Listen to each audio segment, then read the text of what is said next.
যে ঘরে বোন আসে না সে ঘরে আনন্দ ঘরের দরজা থেকে ফিরে যায়। কারণ বোন শুধু একটা সম্পর্ক নয়, সে বাবা মায়ের প্রতিচ্ছবি। বোন হচ্ছে ভাইয়ের হৃদয়ের আলো, পুরো ঘরের রোশনি। যখন সে বাপের বাড়ি আসে মনে হয় যেন শূন্য উঠোন আবার হেসে ওঠে। তার হাসিতে বরকত থাকে, তার কথায় শান্তি থাকে এবং তার দোয়া এমন শক্তি থাকে, এমন জ্বরকে থামিয়ে দেওয়া যায়। কিন্তু অনেক সময় আমরা সে ভালোবাসা সম্মান দিতে পারি না, যার সুযোগ কখনো স্ত্রীর কথায় বা সমাজের বয়ে, কখনো নিজের অহংকারে ডুবে থাকে। আমরা অহংকার করি, বোন কিছুই বলে না, চুপচাপ সহ্য করে। কিন্তু যখন বোনের হৃদয় ভাঙে তখন তার নীরবতা সে ঘরের দেয়ালে ধাক্কা খায়। তখন ধীরে ধীরে সে ঘরও শূন্য হয়ে যায়।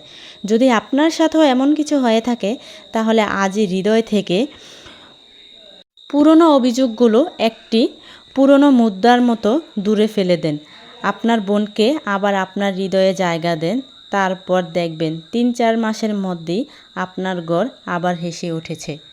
আসসালামু আলাইকুম। আমার ভিডিওটা যদি ভালো লাগে তাহলে অবশ্যই লাইক, কমেন্ট অ্যান্ড শেয়ার করে দিবেন।